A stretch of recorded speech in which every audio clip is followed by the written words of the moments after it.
Hey guys, it's me, the Prez, Matt Joseph, Ralph Michaels. You're watching the NFL Presidential Address, Week 9. We're excited to have you. We're excited to do this. Can't thank you guys enough for being here. Gary, Teasing, Nathan, Sean, James. I really appreciate it. And the OGK. Are these guys any good, he asks. Well, who knows? We'll find out on Sunday night. Matt, how did you do last week? Some good, some bad. I must have missed the memo in the Alfred Morris revival in New York. That was a bit frustrating as a guy holding some props with Wayne Gallman. But look, tonight it's all cleansed there, Prez. It's Maction night. I'm so excited for that in 2 hours. Yeah, Teddy can't seem to stop saying Maction night. It's his thing right now. You can watch Teddy and I on Wager Talk today with Ralph Michaels, Monday to Friday, 12 to 1 Eastern. Ralph, how are you? And you and I did not have the best week 8. Unfortunately, there's probably 1 week that you'd like to throw out each year, and I did the 0 for 3. So, we're in this business when, the best thing I tell when I'm talking to new customers is, if you hit 60% and you win 6 weeks and you lose 4 weeks, sometimes those 4 weeks happen stretched out. Sometimes those 4 weeks might happen back-to-back weeks. So I certainly did the dumpster dive, and makes me work a hell of a lot harder this week to make sure nothing like that happens again. So, we've all been there. You have a list of 5 games that you're going to use. And for some reason, the 3 I use lose and the other 2 win. But part of the business. Yeah, the most frustrating thing of all is, you like 9 plays, you release 5, and the 4 you don't release all win. Guys, I got us going 1-1 in the consensus plays last week. I don't have the Jets total under. I had Cincinnati over in KC first half. Am I wrong? Well, the Jets team total one is always, it's just like a standing offer there. We just play that pretty much every week, it feels like. Yeah, I do remember saying we only had 2, so we just rushed it through the end because, as we said, Matt has been bringing that up 5 weeks ago that it's an automatic. But if we didn't say it at the end of the show, it doesn't count in the records. Yeah, I can't count it. We went 1-1. We are now 10-10 in the consensus plays. Set for a big run. And, well, let's start, Ralph. Talk to me. T&A section. I just tweeted this, and, we always talk about banged up teams and healthy teams and, how much you play better as a healthy team compared to a banged up team. But how do you put a numerical number on that? Well, I did a chart and I tweeted it out. So if you guys want to see the whole chart, just go to @CalSportsLV on Twitter. Look back earlier today. But these are the number of players that have played for each team up through this Monday Night Football game. And the teams that have been the healthiest, the LA Rams have only played 55 players. The Miami Dolphins have played 55. Chicago has played 56. Pittsburgh, Houston, Detroit, and Baltimore have played 57. So what does that mean? It means your first string's 22 guys, your second string's 22 guys. That's 44, and you have special teams guys. You haven't gone deep into your third string.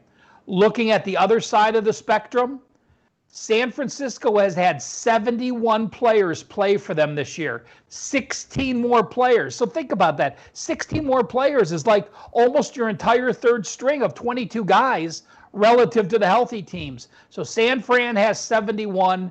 Matt, your Philadelphia Eagles have used 68 players this year. The Jets have used 65. Jacksonville and Denver have used 65. And Dallas has used 64. So again, that entire list is on Twitter. I gave you the tops and the bottoms. 0-8 teams. Dallas is the third team that has started an NFL season 0-8 against the spread. The other 2 teams, the Bengals in 1991, the Raiders in 2003, they went 1-0-1. So if Dallas does not cover this week, They will be the first 0-9 ATS team since at least 1989. Wow. How do teams do game number 8 and later that are undefeated, like the Pittsburgh Steelers? Well, if you take undefeated teams week 8 and on, you start having more pressure. You start thinking about perhaps an undefeated season. Other teams are more focused. You have gone 28-40 against the spread, 41.2%. Wow. And if you are an away favorite like the Steelers are, you have covered 37.9%. So makes sense. You're playing in inflated lines. You're starting to become a public team. So again, just keep that in mind for undefeated teams. Here's one I've used probably every year. I will say this. It is probably the only team trend that I have ever blindly bet. I tell you guys all the time, never base a play on a trend or a system. Use it to make your play better. I have personally bet this one. When the Pittsburgh Steelers are on the road and they're playing a team that averages 35 passes or more attempts per game. So you're playing a team that does not run the ball well, that passes a lot, and the Steelers, we know, are a dead-under team on the road, especially as an away favorite. When the Steelers are on the road and their opponent, like the Cowboys, average over 35 passes per game, they've gone under the total 23 straight times. Awesome. That covers 5 years.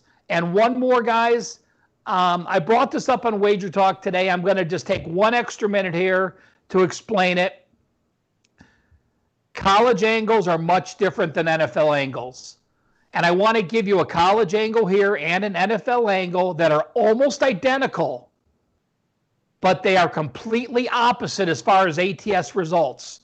In college football, you maybe have a 60-point difference from top to bottom, from Clemson to Massachusetts.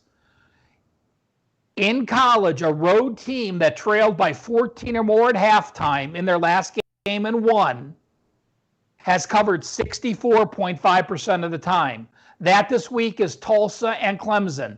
A lot of people know Clemson trailed Boston College 28-10. They had a big second half comeback. They won that game. And those teams go on to cover 65% of the time. In the NFL, teams that trailed by 11 or more at halftime, like Denver. Denver was down big to the Chargers. They trailed by 11 or more at halftime. They came back and won the game. In the NFL, those teams are 19, 41-1, 30.2% against the spread. So college, a 65% play on. NFL, a 70% play against. So just remember, two completely different sports. Unbelievable stuff, Ralph. Matt, anything to add? Anything to ask? Not yet. There is a bit of breaking news that we'll get into with the certain game coming up that just broke on Twitter. So we'll see, that will be interesting to see what we think about this Lions game now that Matt Stafford's going back on the reserved COVID list. Guys, one of our listeners says Prez doesn't have a lot of energy today. Man, I was up till 5:15 in the morning last night, completely gripped by the drama unfolding south of Canada. Then I did Wager Talk today, and then I crashed. So I literally just woke up. But don't worry, I'll get it back, and we'll get there. Boys, let's get straight into it. Green Bay, San Fran. Line just keeps getting higher and higher for Green Bay. -6 now. There's a 6.5 at a few places. Total gone down to 49.5.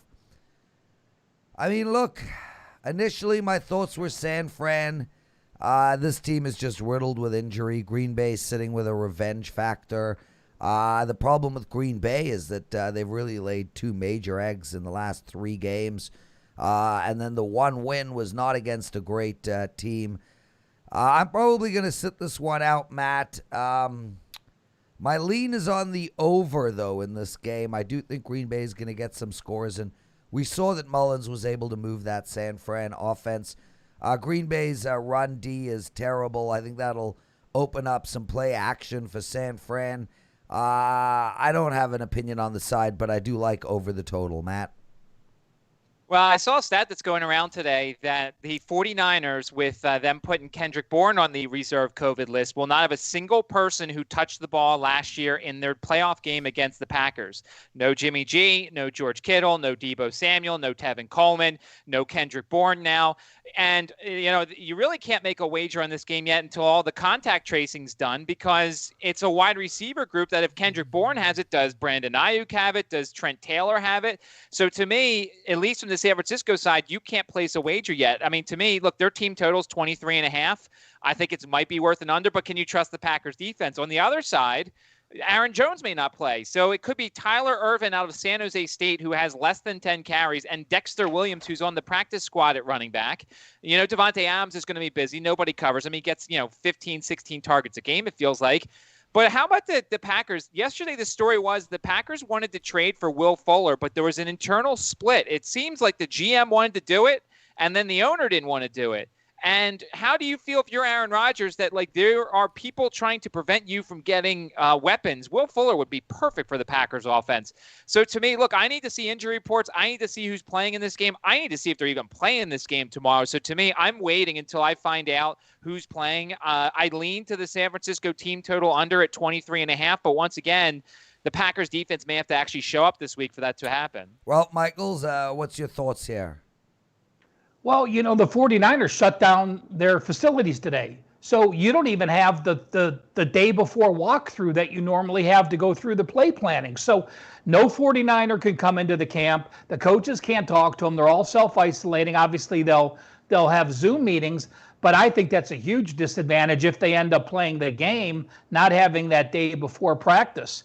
I'm gonna say this. I went through and I did a search for playoff revenge.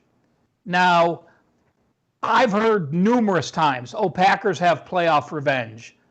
I'm going to say this. No, they don't. You were a 7.5-point road dog and you lost the game. You don't have revenge for losing that game. It's a 49% play if you have playoff revenge anyway, let alone losing as a 7.5-point dog. Yeah, they may remember it, but it's not like you can, it's not like it's an ATS proven fact that if you lose in the playoffs and you have revenge, it comes back. Not true. I will say this, LaFleur is 4-0 off a straight-up loss. They've covered those games by almost 10 points per game. They have bounced back. They have talked about that. And, Prez, I do have a system for your Thursday over. Thursday night football games. If a team is an away favorite and both teams are off a loss, like Green Bay and San Francisco are, they've gone 19-4 to the over. Wow. So 19 of 23 games when there's an away favorite or a home dog and both teams are off a loss. Information gold. You're watching the NFL Presidential Address, the best NFL betting preview show on the planet. Just slightly ahead on bet on it, but that is tonight. Ralph, have you taped it yet? I did tape my TNA segment with Kelly, so they were just finishing up, I think, the first or second segment, and they're probably going to finish about the same time we are. Guys, today. Make sure to check that out. It'll be up on our YouTube channel later today. Outstanding show. Marco, Gianni, and Kelly break down a whole lot of games. Totally different style show than us. It's worth watching both. Please check it out. Boys, let's go to Seattle and Buffalo. And, well, I know a lot of people on Seattle, and I know a lot of people on Buffalo.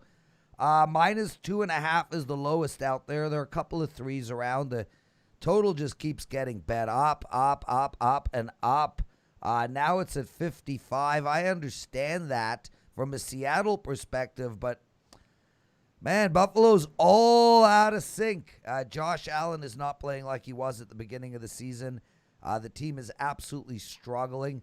And we saw Seattle's defense, albeit against a depleted San Fran team, start getting their act together. And if you listen to the NFL Presidential Address and Wager Talk today, you know that I am predicting the Seattle defense to turn around and enter the playoffs much stronger than they started the season. I like the under in this game, Ralph. I'll go to you first. I think I can't count on Buffalo getting a ton of points. I don't know if I'm going to get to the window with this. I also do lean on Seattle, but again, I don't see myself making a bet on this game. Well, I have not been a Seattle fan. I played against them and they burned me last week. As Russell Wilson certainly can. If you have a quarterback that can't keep up with him, you are going to lose those games. You look at Josh Allen and you look at the Bills. I mean, the Bills being first place in the AFC East, it's hard to imagine they're getting outgained by 56 yards per game at home. Yeah, they did host Kansas City and they did host the Rams, but they also hosted a New England offense that isn't great and a New York Jets offense. So, to look at those numbers, it is surprising. Again, you talked about Josh Allen, his last 4 games, 16, 17, 18. I think Matt says he expects him to get 19 after that run last week he brought up on the show. Well, he beat your expectations and got 24. But again, still, 339 yards, they got outgained. And I'm going to say it. I hear, I don't mean to keep bringing up things that I hear, but I think it's more hearsay than hearing it, and it makes sense. The Rams, Seattle, oh my God, they're off a division road game, and then they have San Francisco, and they have a Rams on deck, and they have to go east. What a horrible situation. Well, I'll tell you what. They went east against Atlanta. They beat them 38-25. They went east against Miami. They beat them 31-23. And I think New England beating, the Bills beating New England for only the 6th time and 36 times is more of a horrible spot in a letdown spot coming off of that New England win. So if I had to pick spots, I think Seattle's in the better spot. Seattle has scored 27 points in every game this year. So I'm going to say they're going to score 27 or more in Buffalo. And for those that, last week we worried about the weather in the Midwest, there is no weather. 60 degrees and sunny in Buffalo and Cleveland. All of those areas in the Midwest are absolutely beautiful. So weather is not an issue. Russell Wilson gets that fact. So they're going to put up 27 plus. Can I expect Buffalo to put up 27 plus against that defense? I can't. Because they didn't put it up against the Jets defense. They didn't put it up against KC's defense. So I am leaning Seattle here just when I look at the cross with what Russell Wilson can get versus that D and what Josh Allen and Buffalo can get against Seattle. That has me leaning Seattle. Brilliant take, Ralph, and I buy what you're selling. Matt? Well, to go off of what we talked about last week and what Ralph brought up in the Maction video, by the way, you can check that out as we get close to the kickoff. The Seattle Seahawks team total is 27.5. The Bills team total is 25. And so once again, with the total going up and the lack of a movement in the team total, so that gives you, if you do think the Bills are going to score 27 or more, there's a little value there at 25.5 because 27.5 at 25.5, 3. I'm kicking myself last week because I took a Zach Moss prop. I took over, I think it was 8.5 receiving yards because I saw him getting more carries. I saw him getting more work, and unfortunately, he didn't catch any passes. Nobody caught any passes last week, it felt like, for the Bills. Zach Moss is a guy I'm going to look to attack in these future props because I think he overtakes Devin Singletary. It also could be a decent buy low spot on Cole Beasley because last week was since joining the Bills that he's seen fewer than 6 targets. So I think the Bills can put up some points here. Jamal Adams is back, and it looks like Shaq Griffin will be back. Now, how close to 100% will they be? But I think this could be a get-right game for Josh Allen. I'm not touching the 55 because, man, that's a lot of points because if Buffalo struggles, they're not going to get there. But Zach Moss and Cole Beasley probably will be on my card when it comes to some of their props. Great. Man, I have one question for you. Sorry, Prez. Go ahead. Last week, Singletary rushed 14 times for 86. Moss was 14 for 81. And I read a Buffalo reporter that thought they said the offense looked better with Singletary there. You think they're a better team with Moss there? Well, I do, and I know that they've been grooming Moss, and obviously he would have had more carries before, but he wasn't 100%. Now he's closer to 100%. And, look, New England's not stopping anybody against the rush. I don't think we can get that from Singletary, and I think this team is very easily able to get that from Zach Moss. So let's say they both struggle early on, or let's say Singletary struggles early on. I think Moss will get more carries. Awesome stuff, guys. 225 of you in the room, 36 likes.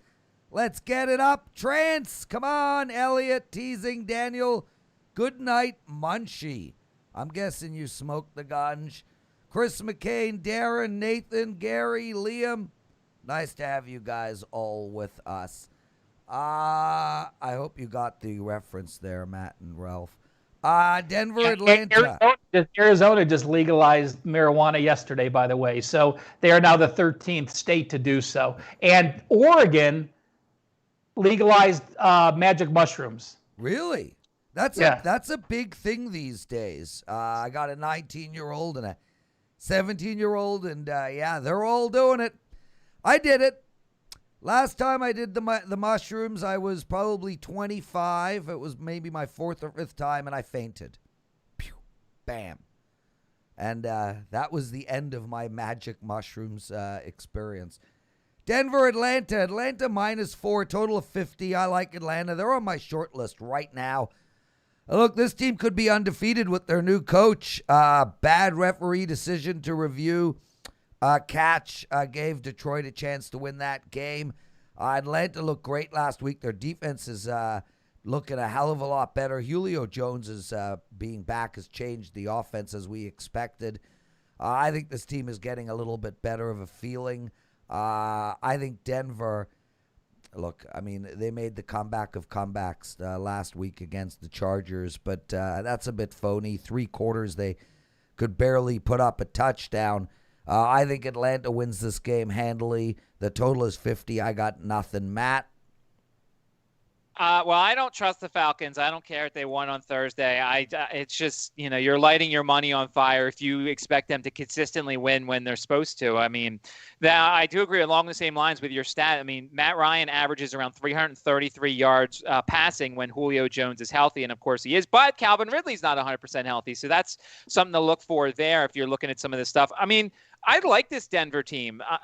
Jerry Jeudy had 10 targets last week against the Chargers. It's the 5th time he's had at least 55 yards receiving. Drew Lock's interesting. He doesn't get sacked a ton, but he's dead last in passing yards. He's 32nd. He's got a terrible quarterback rating, but somehow they keep winning. Phillip Lindsay looks really good. They didn't buy into the whole narrative of getting Melvin Gordon carries against his former team, even though Melvin Gordon left the Chargers unhappy. Denver actually is 7th in sacks. Bradley Chubb is 5.5 sacks. I like this Denver team. I don't trust them on the road yet, but I certainly don't trust the Falcons, so this was an easy pass for me. No, and I get it. I mean, what you're saying makes sense. Every time I bet the Falcons, they lose. Every time I bet against them, they win. Ralph, one of our listeners asks, Robert M., I need Dave Koken's golf matchup plays. Where can I get them? wagertalk.com, right? Just head over and he has them. The thing is, he may not have them for sale. He did post them today to his all access customers, so you have to go the access route. But if you go to wagertalk.com and then go to his page, the Dave Koken page under handicappers, if it's not listed for sale, then the only way to get him would be a 3, 7-day, or 30-day all-access package. You got it. There you go, Robert M.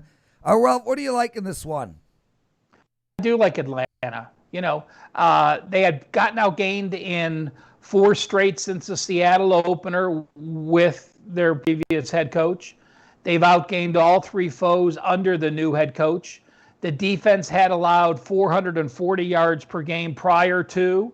The defense has allowed 365, 386, and 304, so about 330 yards, almost 110 yards per game better with the interim. Julio Jones, you talked about. I mean, I think looking at the 2 Carolina games, is the perfect example of the difference in Atlanta. The yards weren't huge between the first 2 games, but by stretching the field and getting Julio Jones seven receptions for 137 yards, it opened up the rush attack for 131 yards. I mentioned in the TNA, the Denver, there's teams off a big come-from-behind win, and you talked about Drew Lock. At home, Drew Lock is averaging 63.4%. Away from home, he's averaging 51.1%. I think it's the biggest difference in the NFL, a 12.3% difference. Why do you think that is, though? I don't know. Yeah. I mean, you look at Pittsburgh's a tough pass defense. He went to Pittsburgh. He went to the Jets. He was 19 of 31.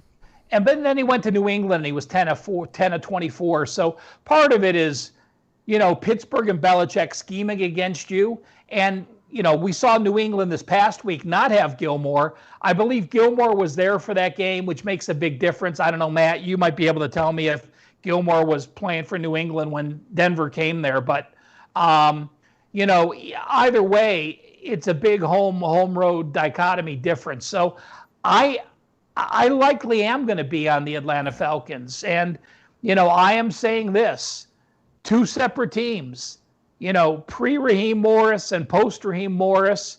And I'm not going to let what they did pre-Morris affect the value I think we have this week. Well said, Ralph, except you and I will both be shooting ourselves in the head on Monday.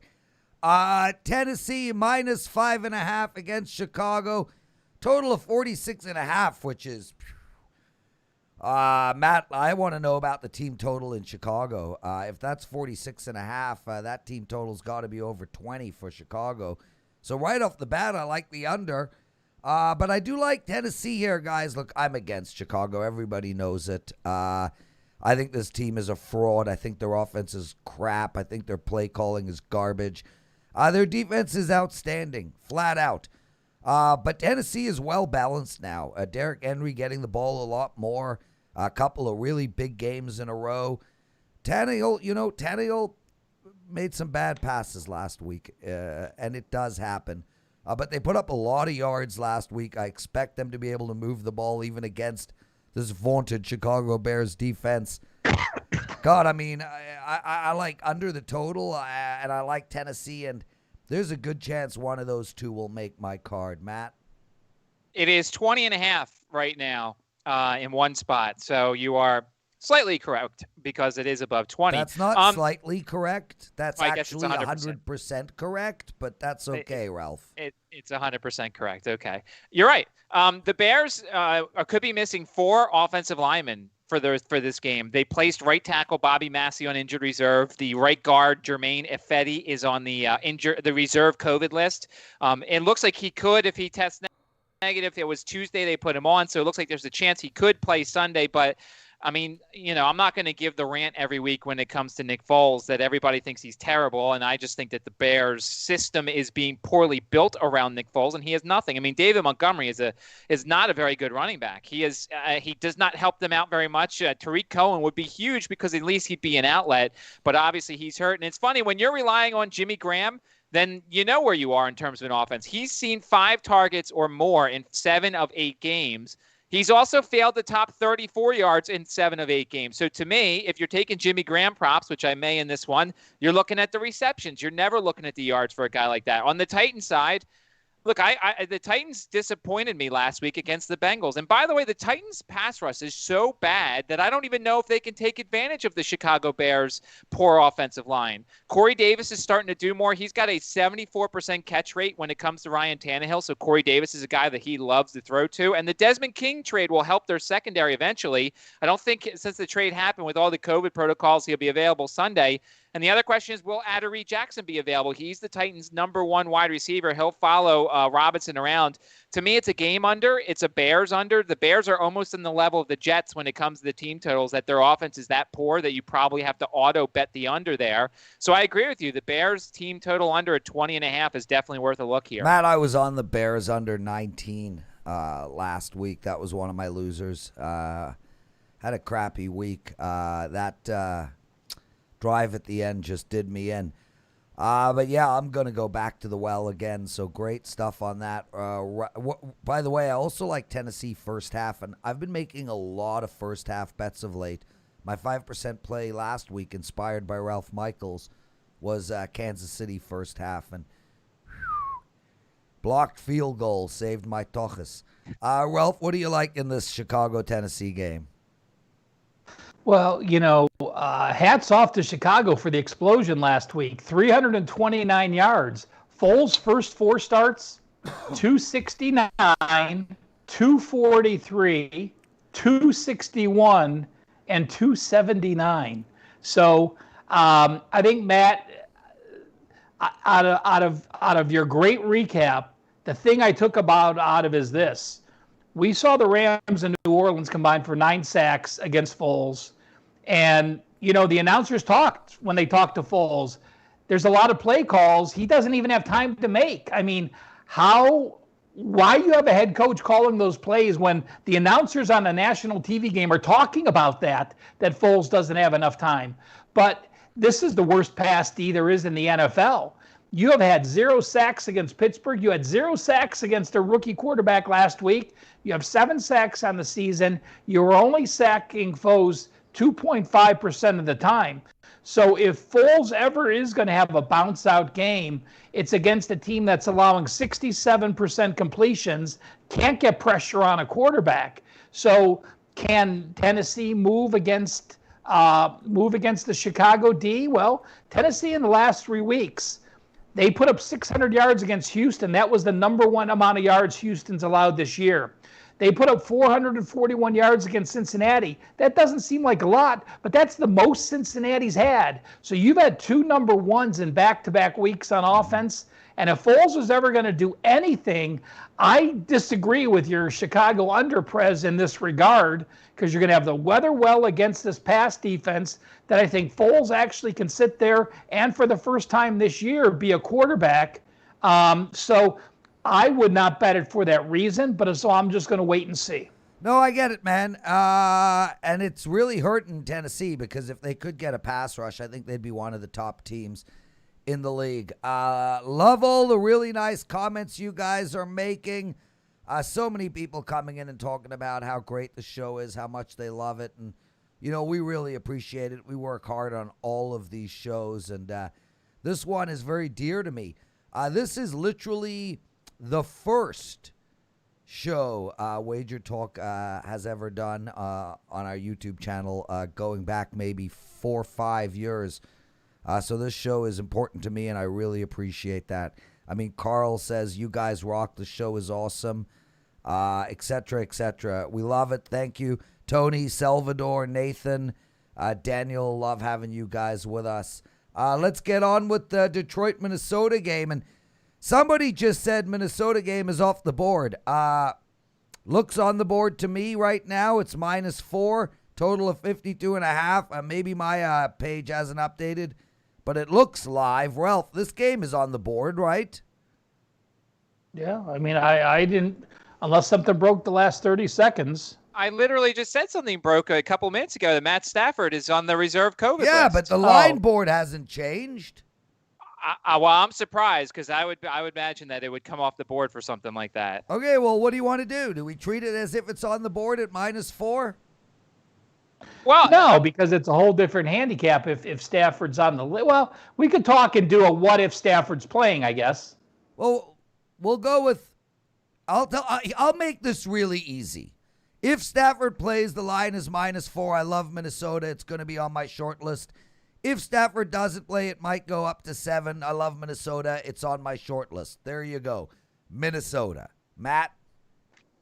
If Stafford doesn't play, I like Detroit. I mean, I think that especially if it gets overset. They actually have I'm just saying, they actually have a semi-decent backup in Chase Daniel. They went out and they're not having the Dan Orlovskis, who's a really good analyst, the Dan Orlovskis of the world being the backup. They actually have a decent backup. And to me, the Vikings have to be, DeMarco here, fat and sassy after beating the Packers last week. Their cornerback room right now is 2020 first-round draft pick Jeff Gladney, 2020 fifth-round draft pick Harrison Hand, 2018 undrafted Holton Hill, and former Lion Chris Jones. The Vikings secondary is brutal.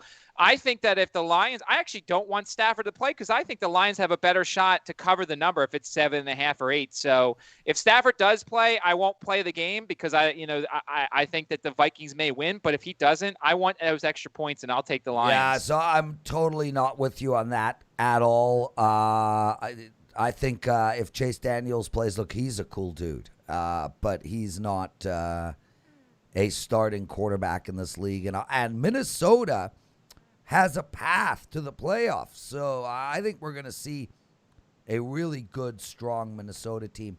And I know you guys wrote DraftKings took it down. Well, that's just DraftKings. As of now, every global Sportsbook has them still up. Ralph, what do you like in this game? I was leaning to the over. Obviously, I'm not playing the over with the backup. So, none of us knew the information as Matt just broke it, as it came as we were preparing the show. But, you look at Minnesota games, each of their last 5 games have been 53 points, or I take that back, 50 points or more. It was 28-22 last week against Green Bay. But when you can run the ball, you're in the Minnesota offense what they want to do. I mean, Kirk Cousins was 11 of 14. Why? Well, because Dalvin Cook rushed 34 times for 173 yards, or the team did, and you average 5.1 yards per carry. We know the Minnesota Vikings are a play-action team, and if they're going to rush for that much, and Kirk Cousins isn't forced to throw, and I look at the Lions' pass rush. It's just ahead of Tennessee's. 10 sacks, only 4.1%. So that means every time their opposition goes back to pass, Detroit's only sacking them 4%, or 1 every 25 pass attempts. So when I have that kind of ability, when I have a Detroit defense that's allowing 65% completions, allowing over 130 yards per game rushing, lean over. No Stafford, no over, with Stafford still in the mix on the outside looking in. Guys, let's just do a quick recap. We've gone through Green Bay, San Fran, Seattle, Buffalo, Denver, Atlanta, Chicago, Tennessee, Detroit, Minnesota. Do we have a consensus play yet? I don't think so. No. Okay. No, Matt didn't like Atlanta, right? You were anti-Falcons. I will not put money on the Falcons, no. Okay, no problem. Then no, we do not have a consensus yet. Damn Falcons. Speaking of which, I won a big bet on Boise State this past week. Baltimore, Indianapolis. -2.5. A lot of money coming in on Indianapolis right now. I was on Detroit last week. There are some teams that just kill you. Atlanta and Detroit are my 2 Achilles heels. Every time I bet Atlanta or Detroit, they lose. Every time I bet against them, they win. It's like clockwork. I don't know what to do.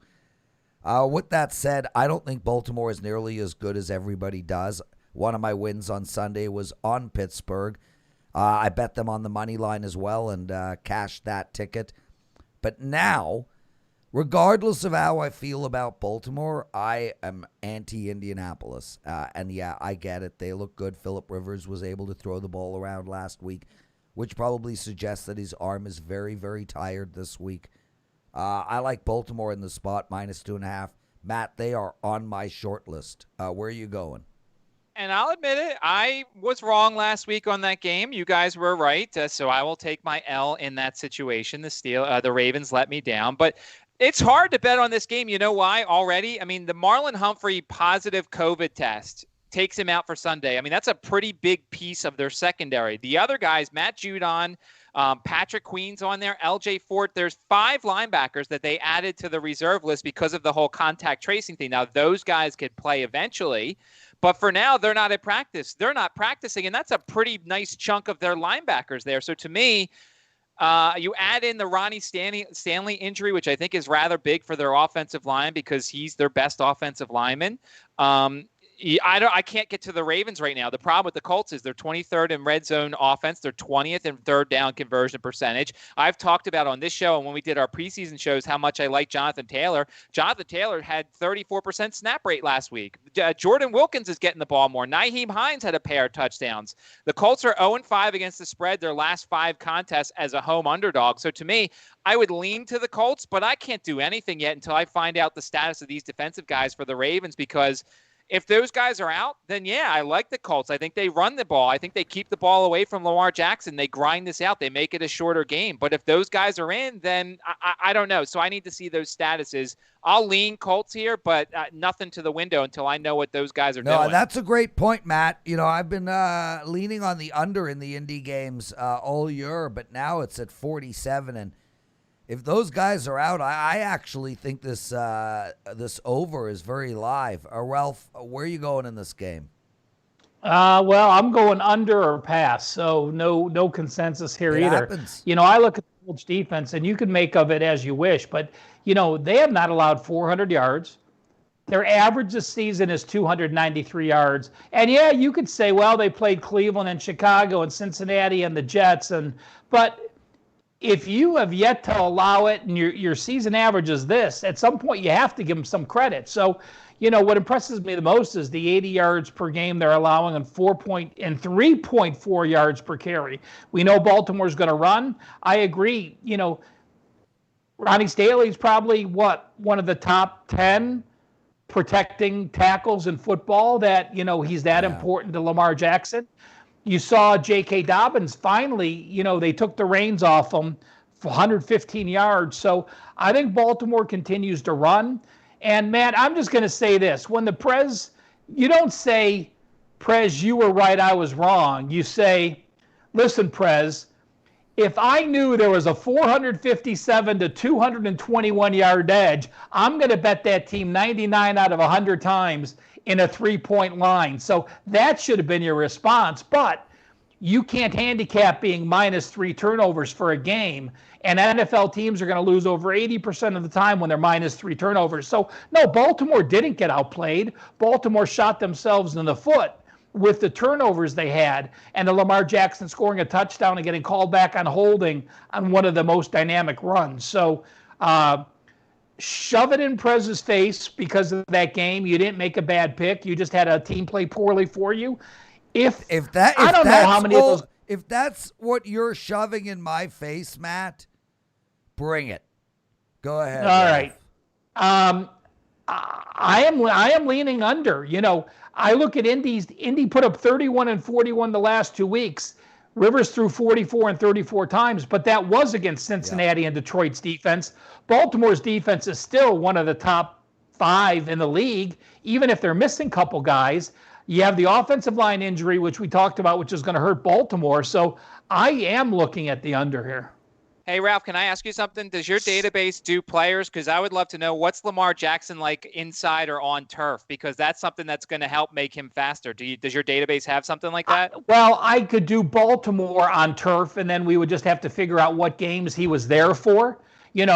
I could do Baltimore for a period of time, but if you have a guy that's bouncing in and out where I don't have starts every game, I can't have that. I don't have that. Okay, because I know Baltimore doesn't play a ton of interior games, but on a fast turf inside, I would think that would help a guy like Lamar Jackson. So, how many games did he start in 2018? Do you know? I will look it up. Okay, so I can go back to when he started. He started every game, right? He hasn't missed a game. No. So, yeah, I can go back to that date that he started and give you what their rush yards are. So I'm looking here. I think he started.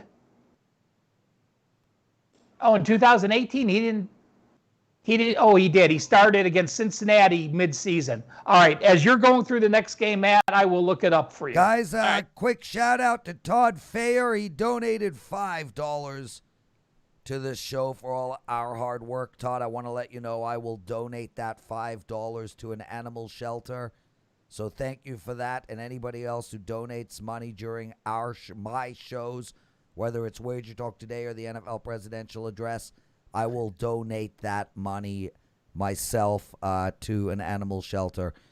So thank you for that. Love to have all of you guys with us. Joe Free, Muladhara Chakra. I for sure screwed your name up. Love Avenue, Tito, Salvador, Joe Dirt. What a great name. I think Todd just donated another $5. Looks like I'm donating $10 to an animal shelter. And he wants to know why we kiss Brady's butt. Yeah, you clearly don't listen to me talk about Brady the last 2 years. Let's get into it. Carolina, Kansas City. We got an 11 on the board now, so their money, it went up to 12.5. It came down to 10. It's now there is an 11. The money's coming back on Kansas City. Total of 52.5. I like over the total here. And I like Kansas City on the game and in the first half. Again, as I said, my 5% last week was Kansas City first half. I'm going back to the well on this bet, Matt. And, my reasoning is basically this. Kansas City's going to get the ball, give or take 5 times in the first half. Likely 6, but go with 5. That means that I'm going to get a bare minimum of 17 points in those 5 possessions. Can Carolina put up 10? Maybe, but I don't think they can put up any more than that. As far as the game goes, I like Kansas City in the game too. I am red from start to finish on this football game. Matt, what do you like? So actually, I'm going to look up something here because there's something else that we've talked about on the Friday Prop It Up show with regards to the first halves, and it's something I've liked to do this year. Kansas City's first half number for points is 16.5.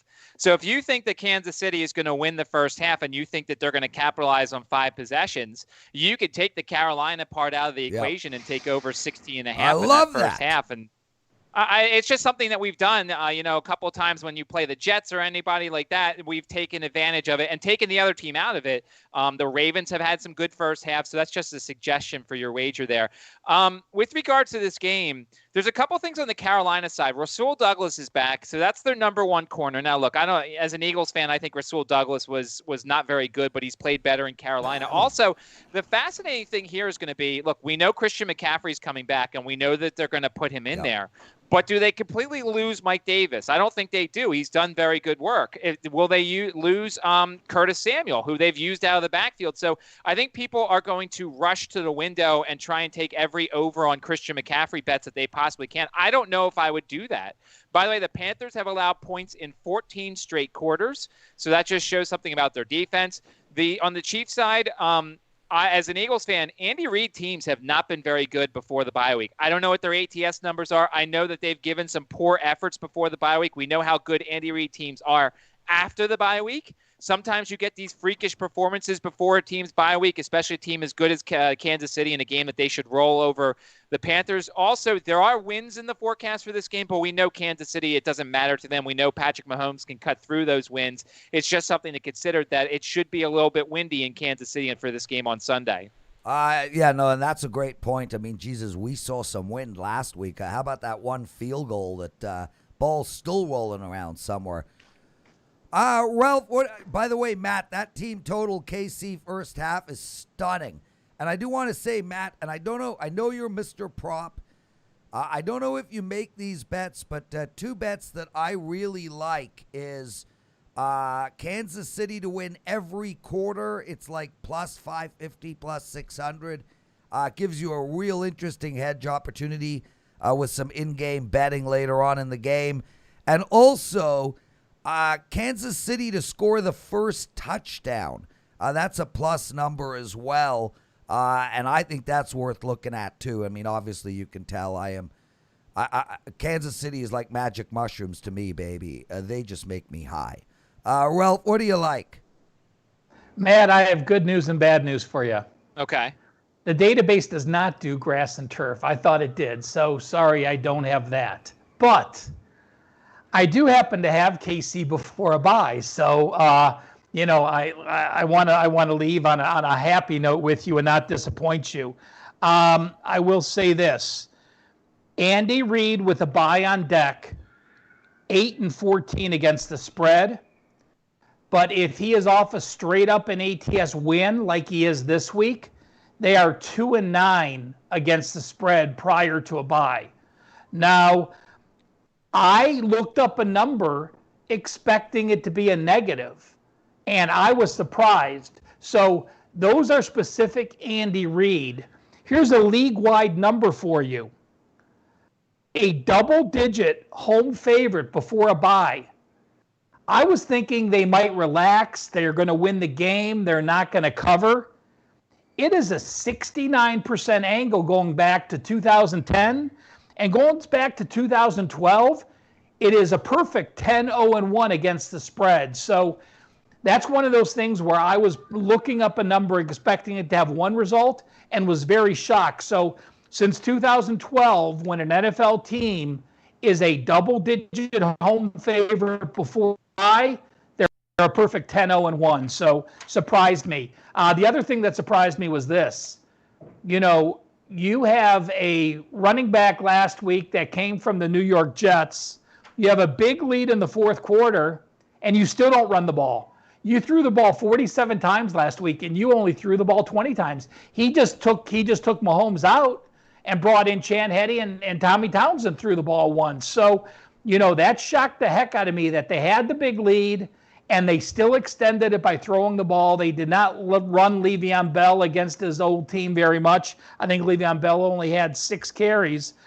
But I look here and I say, KC's on one of those runs. Yes, they lost that Oakland game. That I'm not going to get in their way. Yep. It's just not worth stepping in their way. Teddy Bridgewater is 21-4 ATS as an underdog in games he starts. I'll bring up that stat.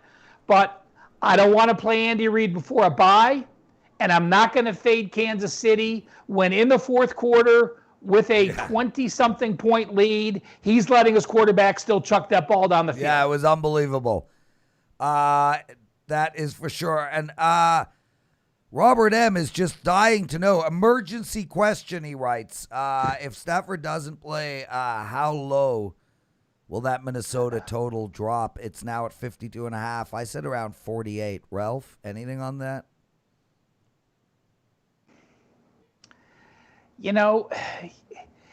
There's sometimes you find value because Matt pointed out that, you can find value in the secondary markets. They may move the line 3 points right away because of the quarterback change, but the team totals, they don't often change until they get bet down. So this is the exact situation where you want to look for value on breaking news, and Matt's done an excellent job keeping us aware of those situations. So, I don't know. I think the total probably drops 3 or 3.5 points. I think the line drops 2.5 or 3 points. But, if it drops and it's something you still like, take a look at where those team totals are and bet those. Great stuff, guys. Houston, Jacksonville, no chance in hell I'm laying 7 with Houston, and no chance in hell I'm taking 7 with Jacksonville. I do like the over in this game. I think it's going to be a shootout.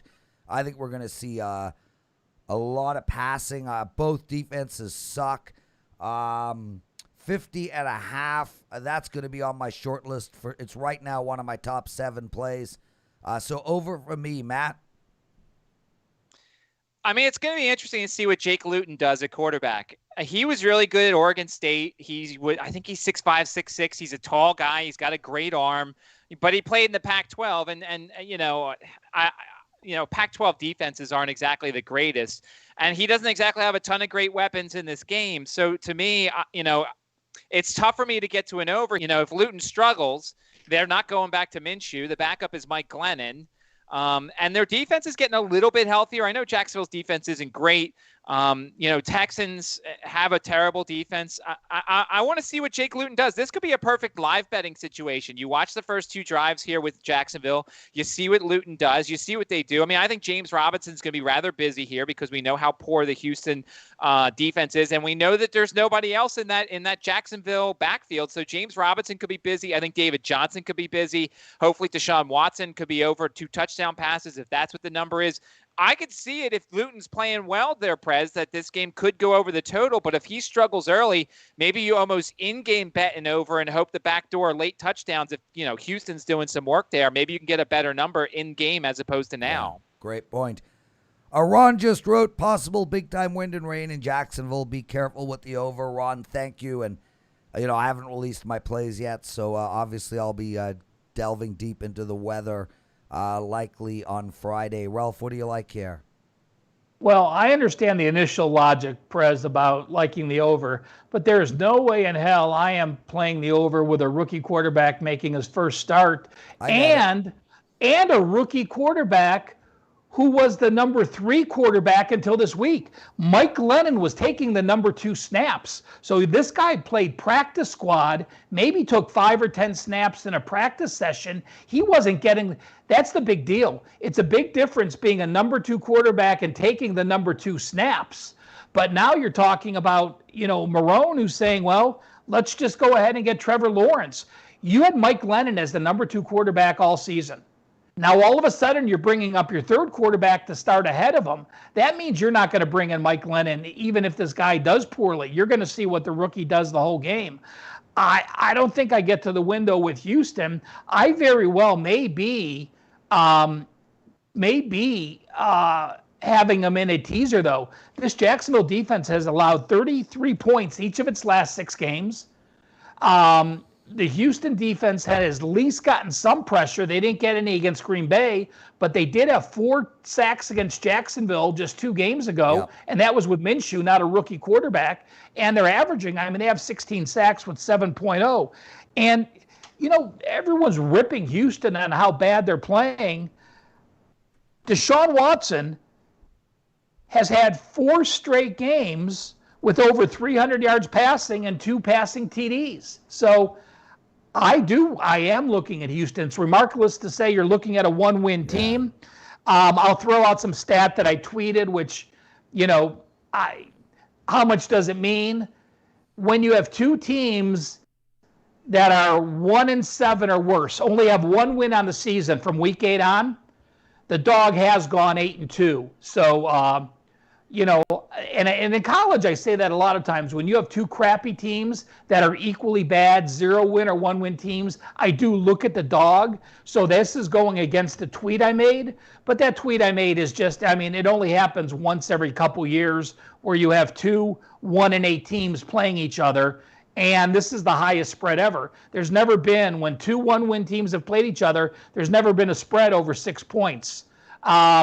But that was the same case when Houston played Jacksonville. No winless team had ever been that big of a favorite against Jacksonville as well. So Houston, to me, you had a 486 to 346 yard edge in game 1 with Minshew. You handled them 30-14. You still have Deshaun Watson playing incredibly well against a rookie quarterback.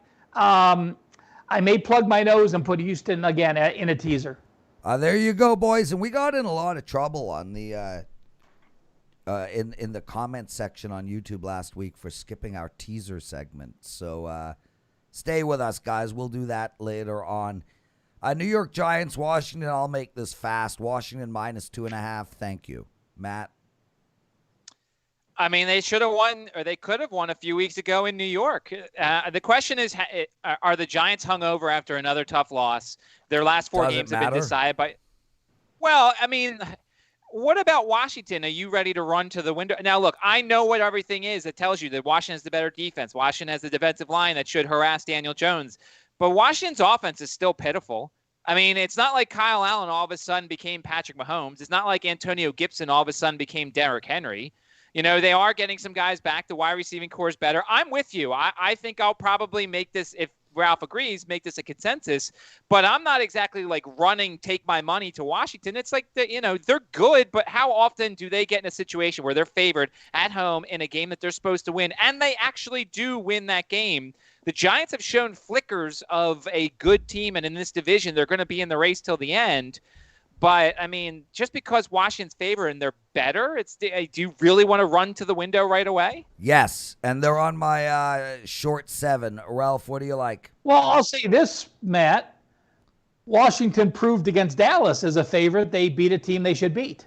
They beat a team with a young quarterback making, his first road start, and they did what you're supposed to do. You hold them to 142 yards, you hold them to 12 first downs, and you sack the guy 6 times. And then I look at Daniel Jones. They have 1 win. They beat this Washington team. Well, they beat this Washington team getting outgained 330-7 to 240, a 137-yard edge. I am not betting Washington. I am not getting to the window with Washington, but I will make Washington a consensus play. And let's state this, like we've said it before, guys. There's a lot of times when we have a consensus that it means it's the 6th and 7th best plays from all of us. So take these consensus plays with a grain of salt. Yeah. They don't mean there are best 3 plays and there are consensus best bets. It means they just happen to be 3 games that we are at least agree on the same side. A much difference than taking best bets. Yeah, and guys, also if you're betting Washington at -3, -2.5, I'd prefer mathematically, I think it's a better bet to take the money line at -140. Ralph and I are actually working on a chart that is going to help argue those points, whether right or wrong. So stay with us on the NFL Presidential Address throughout the season. We're going to have a lot more of that type of information. Vegas Chargers. Pick them for the Chargers, 52.5. Again, the show's running long. I'm going to go super quick over the total for me. We see Herbert throw the ball. He can stretch the field, this kid. And Las Vegas, this team has been scoring lights out. They didn't last week, but the weather was a nightmare. I think both teams from a defensive perspective are struggling, especially in the secondary. I expect this game to be a shootout. This over is on my short list of 7. Matt? I could see the over. I don't know. I'm going to have to decide, but I think I want to take the Chargers again. But I have to decide if I'm in the right mindset, because with all these losses, a more veteran team, I think, would get down. But with a guy like Herbert at quarterback, I feel like it sucks to lose, but he's going to come out every week and give his best effort. If it was Phillip Rivers, maybe, or if it was a more veteran guy, maybe they're more frustrated. But I feel like when you have a rookie who's just happy to be in the NFL and just happy to be there, I think Herbert's going to continue to play well. And I'm still not buying the Raiders. I know they won last week. You guys know what I think about the Browns. So a win like that to me doesn't mean anything. I don't love the Raiders. I like your over, but I think there's a chance. I need the next couple of days to examine my headspace, but I lean to the Chargers here. I think eventually they got to win some of these games. Yeah, that's not normally how I factor in a handicap. Eventually they're going to win, but look, I agree with you. I mean, if I had to take a side here, Matt, I would take the Chargers too. Ralph, is the over a consensus play? Yeah, I'm good. I'm good with that. I'm not going to touch the Chargers. I mean, shouldn't this game be Oakland at San Diego, not Las Vegas at LA? I'd prefer, and, in all seriousness, I actually expected it to be Las Vegas versus Toronto. But this damn CFL keeps getting in the way. I wish it would just go away so the Chargers can move up north already. Anyway. And it's Justin Herbert. It's not Bobby Urbay's little brother from the Saints. So, it's just the American old Herbert for Justin. Real quick, is the Herbert in college football the guy's bro? I don't know Are that. they siblings? It's got to be his son. Anybody, it can't be his brother. Oh, there's another Herbert passing. I don't know if he has a brother. Yeah, there's another Herbert in college football. I didn't know if they were brothers or not. Ralph, talk to me. What do you like? I'm getting hungry. Matt, I think you make a fair point, but I mean, 4 losses with a lead into the fourth quarter is unfathomable. I mean, to blow 4 fourth quarter leads like the Chargers have, I mean, there's your difference between 6-2 and 2-5, whatever they are, at this point. So, can they keep bouncing back? Can the defense keep playing to keep them in the game? I like what the offense has done. 484 and 485 the last 2 games. And, the Raiders put up 309 yards, and the Raiders defense looked great. But, that's because of 5 drop balls by the Browns between Landry and Nokwa, and not having Chubb and then losing in offensive linemen. So, yes, the over is an official consensus play. Awesome stuff, Ralph. Viv just walked in, wanted to tell me that she agrees with every word you're saying.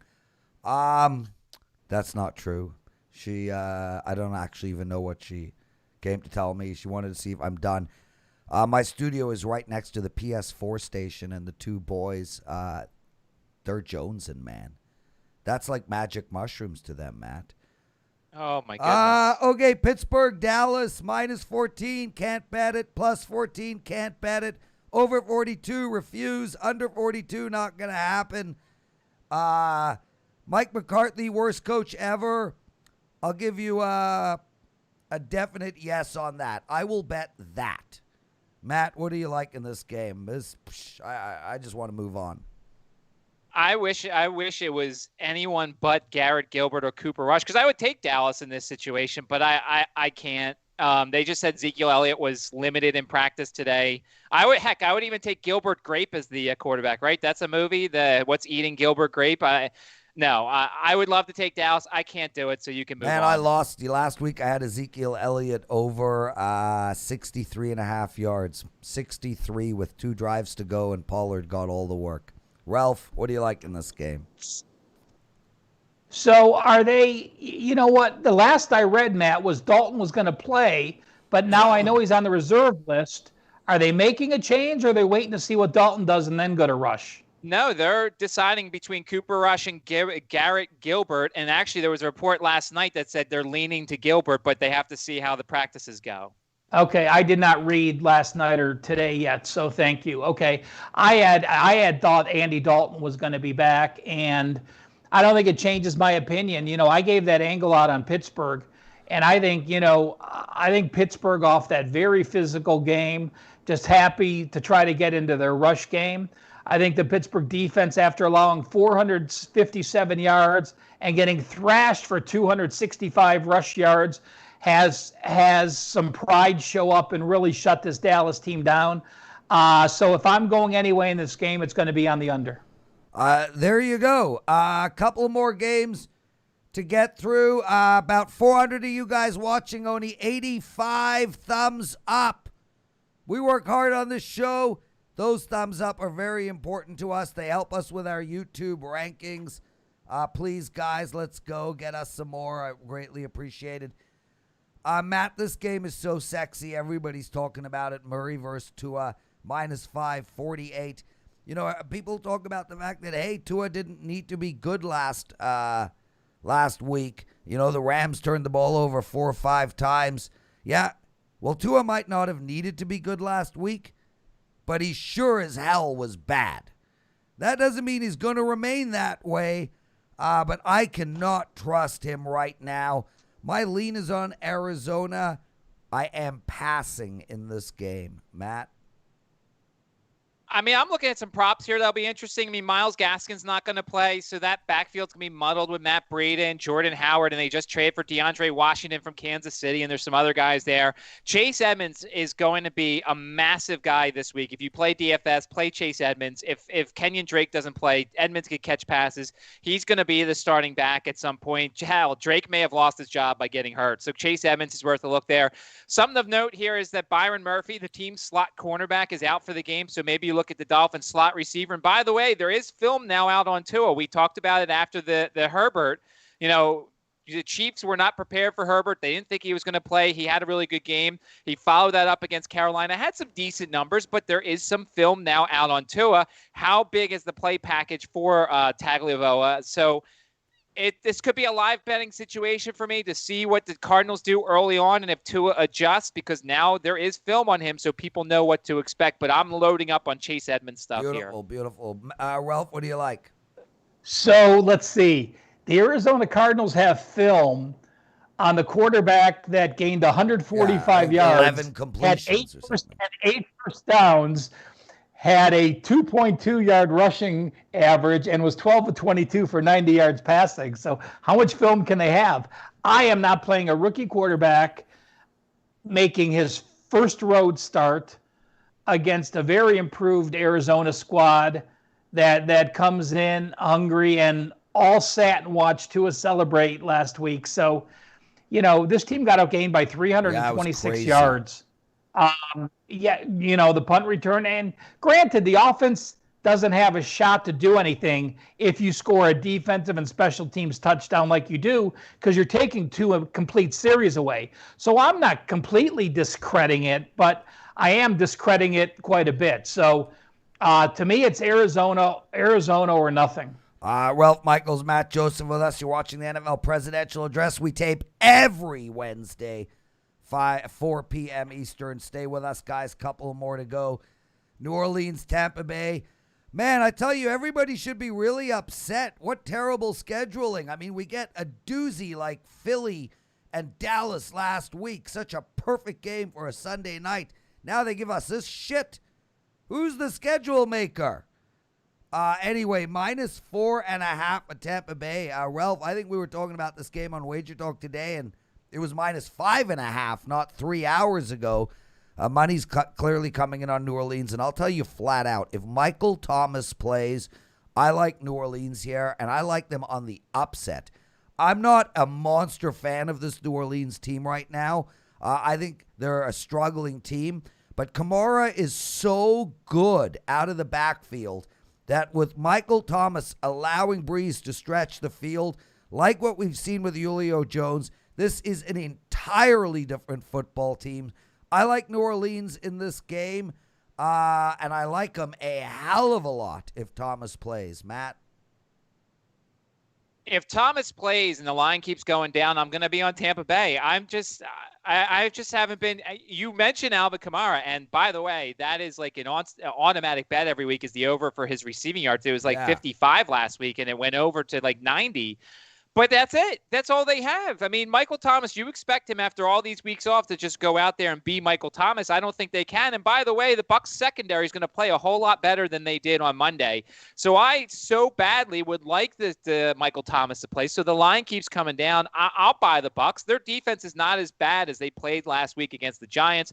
As I said, the one thing I did get right last week is that I thought that they weren't going to be focused for that game. They didn't put their best effort. Antonio Brown will be nice out there. I'm not going to run to the window on any of his props. I want to see what Chris Godwin does, but I hope Thomas plays and this line keeps going down. I would take Tampa Bay then because I think they're the better team here. Okay. Ralph Michaels? Updated 33 minutes ago. Emmanuel Sanders was back to practice today. Michael Thomas did practice today, and Alvin Kamara did not. They just said Alvin Kamara, they gave him the day off because of the bone bruise that he has. So, it does look like they are all a go. My power ratings are still very close.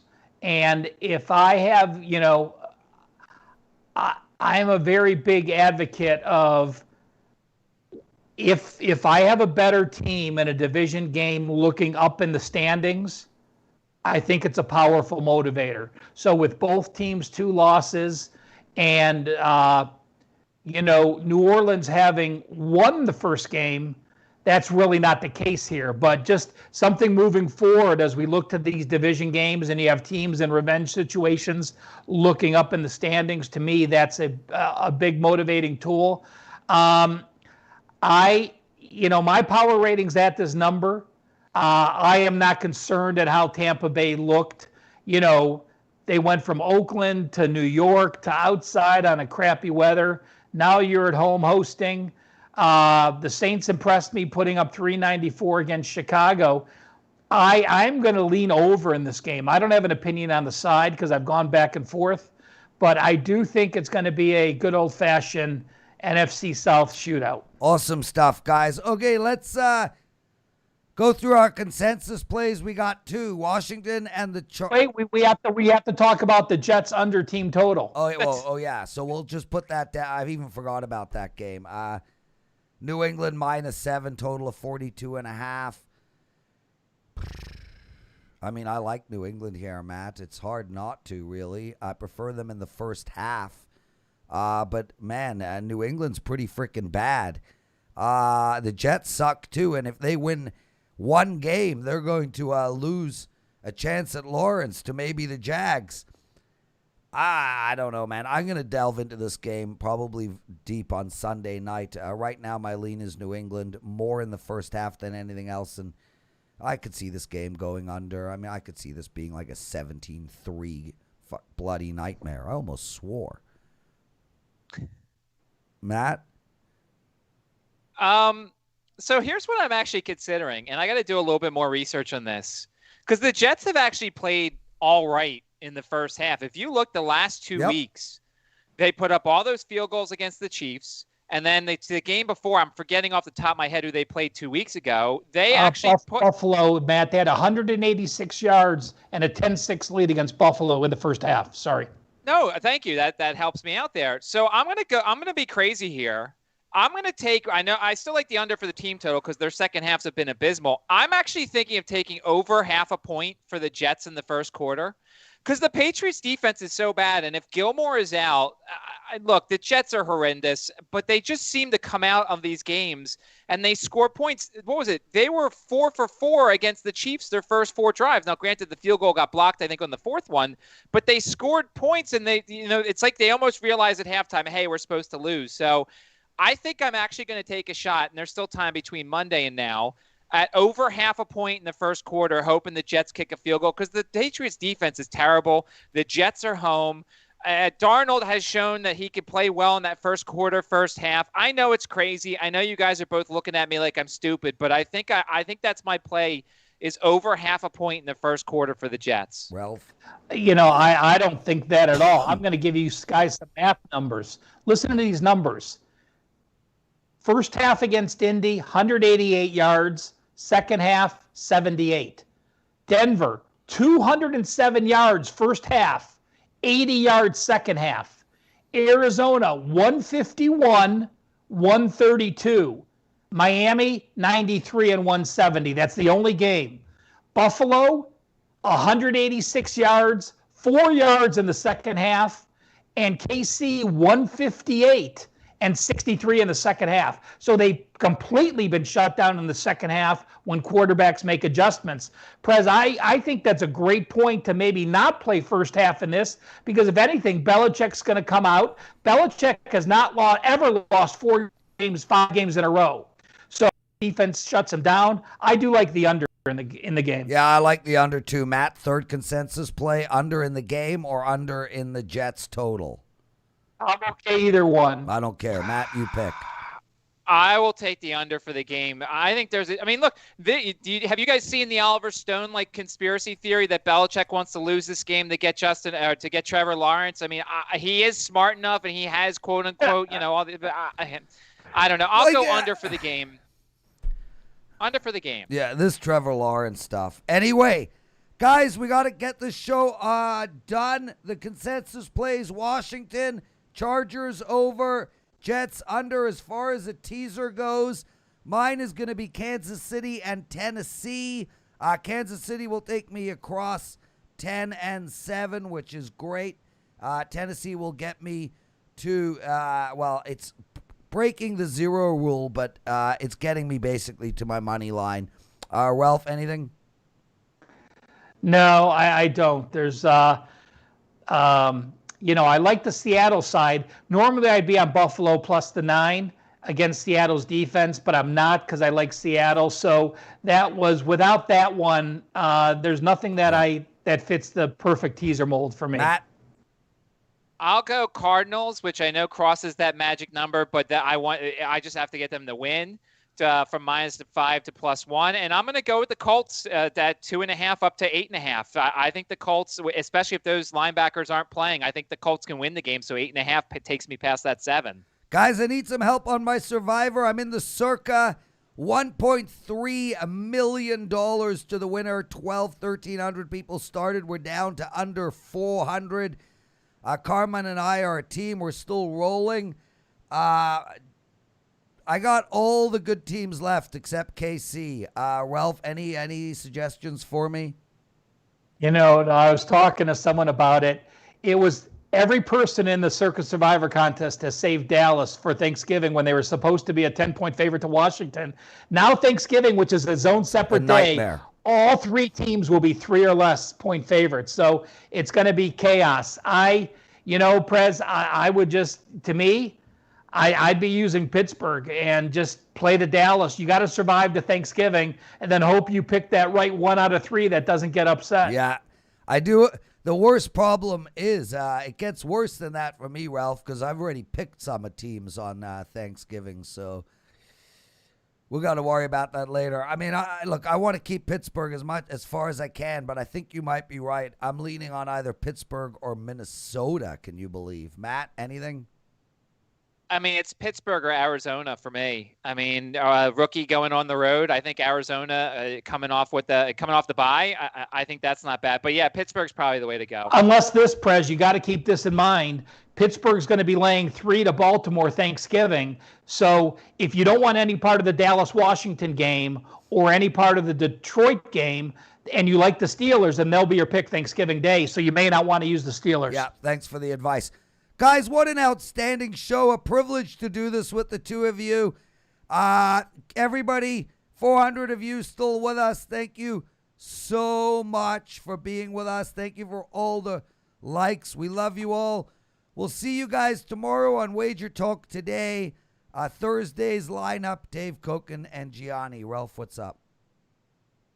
Oh, that was just my pen to say goodbye.